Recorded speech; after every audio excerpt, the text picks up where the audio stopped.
Hi, this is Shivam Nagpal और आज हम बात करेंगे एक ऐसे सिस्टम की जिस पर पूरी दुनिया चलती है, लेकिन 99% लोगों को इसके बारे में सच पता ही नहीं। पैसा जिसे हम रोज इस्तेमाल करते हैं वो असली है ही नहीं। ना उसके पीछे सोना है, ना सरकार की कोई जिम्मेदारी, बस एक इल्यूजन जो चलता है सिर्फ हमारे भरोसे पर। और इस वीडियो को अंत तक जरूर देखना, क्योंकि अगर आपने बीच में छोड़ दिया तो आप वो मिस कर दोगे जो आज की फाइनेंशियल दुनिया को समझने के लिए सबसे जरूरी है। हम चलेंगे पैसे की पूरी हिस्ट्री में और जानेंगे कि असली सच क्या है। तो चलिए शुरू करते हैं।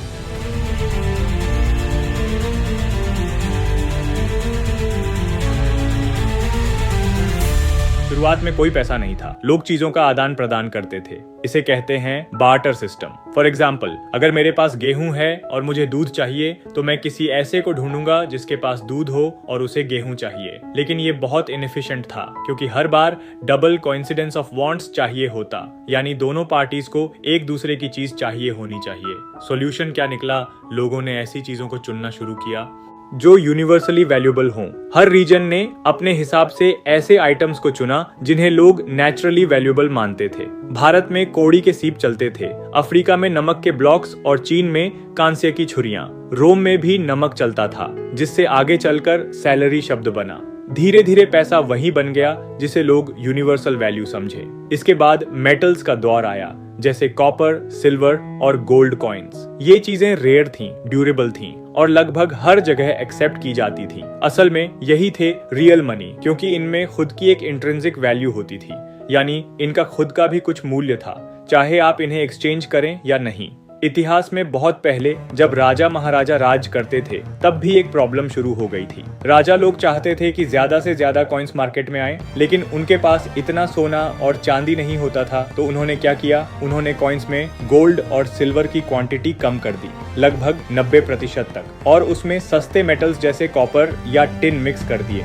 शुरू में लोगों ने वो कॉइन्स चलाए, लेकिन जल्दी ही समझ में आ गया कि इनकी वैल्यू गिर गई है। लोगों ने ऐसे डाइल्यूटेड कॉइन्स लेना बंद कर दिया और वापस रिटर्न कर गए रियल मनी की तरफ, यानी प्योर गोल्ड और सिल्वर कॉइन्स। मतलब लोगों ने उस चीज को अपनाया जो असली पैसा था, रियल मनी।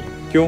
क्योंकि उसमें वो सारी क्वालिटीज थी जो एक परफेक्ट पैसा में होनी चाहिए। पोर्टेबल, आसानी से एक जगह से दूसरी जगह ले जाया जा सकता था। डिविजिबल, इसे छोटे छोटे यूनिट्स में बांटा जा सकता था। ड्यूरेबल, समय के साथ खराब नहीं होता था। यूनिवर्सली एक्सेप्टेड, हर जगह लोग इसे मानते और इस्तेमाल करते थे।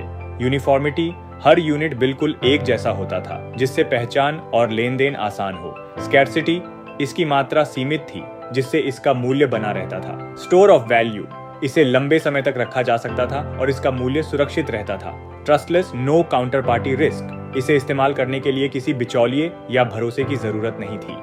और यही वजह थी कि लोग उस पर भरोसा करते थे, क्योंकि वो खुद में रियल वैल्यू रखता था, कोई इल्यूजन नहीं था। एक बार जेपी मॉर्गन ने कहा था, gold is money, everything else is credit. धीरे धीरे जब कॉइन्स भारी लगने लगे तो सरकारों ने लाया पेपर करेंसी, लेकिन उस समय भी कोई भी नोट ऐसे ही छपता नहीं था। हर नोट के पीछे गोल्ड बैकिंग होती थी। मतलब अगर आपके पास 100 रुपए का नोट है तो आप उसे ले जाकर बैंक से उतना सोना ले सकते थे। Imagine it like this, her note एक IOU होता था। सरकार बोलती थी, हमने आपसे सोना लिया है, बदले में ये कागज रख लो, जब चाहो आकर सोना वापस ले जाना। ये ठीक वैसे ही है जैसे आप किसी को गिरवी सोना देते हो और वो आपको एक रिसीप्ट देता है। इसी को कहते हैं गोल्ड स्टैंडर्ड। इससे पैसे की सप्लाई कंट्रोल रहती थी, क्योंकि तब तक नोट नहीं छपते जब तक उतना सोना नहीं हो। From late 1800s till early 1900s gold backed currencies ने दुनिया को स्टेबिलिटी दी। लेकिन समस्या तब शुरू हुई जब सरकारों को अपने खर्च बढ़ाने पड़े, जैसे युद्ध के समय वॉर एक्सपेंसेस, हथियार, ढांचा आदि। अब उनके पास उतना सोना नहीं था, तो उन्होंने सोचा सोना हो या ना हो, नोट तो छापो। और वहीं से शुरू हुआ excess money printing. Result, hyper inflation. लोगों के पास पैसा तो बहुत था, लेकिन उस पैसे की वैल्यू गिरती चली गई। कई देशों में हालत इतनी खराब हुई कि लोग थैले भरकर नोट लेकर रोटी लेने जाते थे। तो हमने ये देखा कि चाहे राजा हो या मॉडर्न गवर्नमेंट, जब जब उन्होंने जरूरत से ज्यादा पैसे छापने की कोशिश की, गोल्ड रिजर्व से ज्यादा बस प्रिंट करते गए, तब तब लोगों का उस पैसे से भरोसा उठ गया और फिर शुरू हुई महंगाई, इन्फ्लेशन, इतनी ज्यादा कि नोटों की कोई वैल्यू ही नहीं बची। Let's understand with example. मान लो एक छोटे से टाउन में सिर्फ 100 मैंगोज हैं और मार्केट में 1000 रुपए सर्कुलेट हो रहे हैं, तो एवरेज प्राइस होगा एक मैंगो 10 रुपए। अब सरकार निर्णय करती है कि बाजार में अतिरिक्त 1000 रुपए छाप कर डाल दो। अब लोगों के पास कुल 2000 रुपए हो गए, लेकिन आम अभी भी सिर्फ 100 ही हैं। अब क्या होगा? हर कोई ज्यादा पैसे लेकर मैंगो खरीदने पहुंचेगा। सेलर्स सोचेंगे, अरे डिमांड तो डबल हो गई, मैंगोज तो उतने ही हैं, चलो प्राइस बढ़ा दो। नतीजा, मैंगो का प्राइस बढ़कर 20 रुपए हो जाएगा, यानी सेम मैंगो अब डबल प्राइस में मिलेगा। यही है इन्फ्लेशन। जब पैसे की सप्लाई बढ़ती है लेकिन गुड्स की सप्लाई उतनी ही रहती है, तो प्राइसेस ऑटोमेटिकली ऊपर जाते हैं और आपके पैसे की परचेसिंग पावर घट जाती है। इतना एक्सट्रीम केस जिम्बाब्वे और वाइमार जर्मनी में हुआ था। लोग व्हील बैरो भरकर नोट ले जाते थे बेसिक चीजें खरीदने के लिए। दैट्स वाई लोगों ने ऐसे पैसों को एक्सेप्ट करना बंद कर दिया, क्योंकि वो समझ चुके थे बिना गोल्ड बैकिंग वाला पैसा सिर्फ एक इल्यूजन है। ऐसे पैसे को ही कहते हैं फियाट करेंसी, मतलब ऐसा पैसा जिसकी खुद की कोई वैल्यू नहीं, बस सरकार कहती है कि ये लीगल टेंडर है तो मान लो। लेकिन असली पैसा क्या था? Real money was always gold and silver, क्योंकि उसका अपना इंट्रिंसिक वैल्यू था, वो लिमिटेड था और पूरी दुनिया में एक्सेप्टेड था। पेपर मनी सिर्फ एक रिप्रेजेंटेशन था जो ये शो करता था कि आपके पास इतना गोल्ड रखा है बैंक में। वर्ल्ड वॉर 2 के बाद अमेरिका दुनिया का सबसे पावरफुल देश बन चुका था। उसके पास अकेले दुनिया का लगभग 70% गोल्ड रिजर्व था और उसकी इकोनॉमी भी बाकी सभी देशों से कहीं ज्यादा स्ट्रांग थी। अब दुनिया को चाहिए था एक न्यू फाइनेंशियल सिस्टम, क्योंकि पुराना गोल्ड बेस्ड सिस्टम लड़ाइयों और महंगाई से टूट चुका था। तो 1944 में करीब 26 देश इकट्ठा हुए ब्रेटन वुड्स कॉन्फ्रेंस में। वहां ये फैसला लिया गया कि सारी करेंसीज को यूएस डॉलर से जोड़ा जाएगा, पेग किया जाएगा और डॉलर को गोल्ड से पेग किया जाएगा। $35 एक ऑन्स सोना, मतलब अब बाकी देशों की करेंसी इनडायरेक्टली गोल्ड से लिंक्ड हो गई थी, लेकिन गोल्ड के जरिए नहीं, डॉलर के जरिए। और यही बना डॉलर को reserve currency of the world बनाने का बेस। शुरुआत में सब ठीक चला, लेकिन फिर वही हुआ जो इतिहास में हमेशा होता आया है। 1960 के दशक आते आते अमेरिका को वियतनाम युद्ध, सोशल प्रोग्राम्स और मिलिट्री बेसिस के लिए बहुत पैसे की जरूरत पड़ी और तभी उन्होंने शुरू कर दिया गोल्ड के बिना ज्यादा डॉलर छापना, मतलब फेक IOUs। दूसरे देशों को शक हुआ, क्या वाकई अमेरिका के पास उतना सोना है जितना डॉलर सर्कुलेट कर रहा है? फिर क्या हुआ? फ्रांस सबसे पहले उठा। उसने अपने डॉलर लेकर अमेरिका से सोना मांगा और धीरे धीरे जर्मनी, स्विट्जरलैंड, जापान जैसे और देश भी लाइन में लग गए। रिजल्ट, अमेरिका का गोल्ड रिजर्व तेजी से खाली होने लगा। फाइनली 1971 में राष्ट्रपति निक्सन ने एक अनाउंसमेंट किया जिसने मॉनेटरी हिस्ट्री को पूरी तरह बदल दिया। उन्होंने कहा, हम अब किसी भी देश को डॉलर के बदले सोना नहीं देंगे। सोने की खिड़की बंद हो गई है। और मजे की बात यह है कि निक्सन ने ये फैसला किसी से पूछे बिना ले लिया था, ना कांग्रेस से, ना पब्लिक से, ना किसी ग्लोबल फोरम से। The strength of a nation's currency is based on the strength of that nation's economy. And the American economy is by far the strongest in the world. Accordingly, I have directed the Secretary of the Treasury to take the action necessary to defend the dollar against the speculators. I have directed Secretary Connally to suspend temporarily the convertibility of the dollar into gold or other reserve assets, except in amounts and conditions determined to be in the interest of monetary stability and in the best interest of the United States. Gold standard खत्म हो गया, Bretton Woods खत्म हो गया।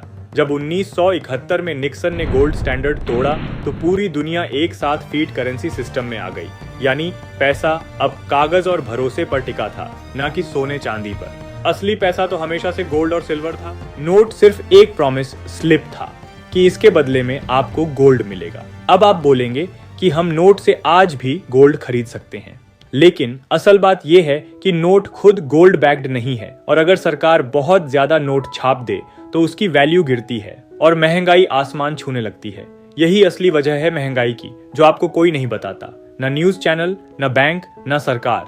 जब 1944 में Bretton Woods system बना था तब एक ऑन्स सोने की कीमत सिर्फ $35 थी और आज वही गोल्ड $3,500 से भी ज्यादा का है। अब लोग सोचते हैं कि गोल्ड महंगा हो गया, लेकिन सच ये है कि गोल्ड की वैल्यू नहीं बढ़ी बल्कि डॉलर की वैल्यू गिर गई, क्योंकि तब से अब तक ट्रिलियंस ऑफ डॉलर्स छापे जा चुके हैं बिना किसी असली बैकिंग के।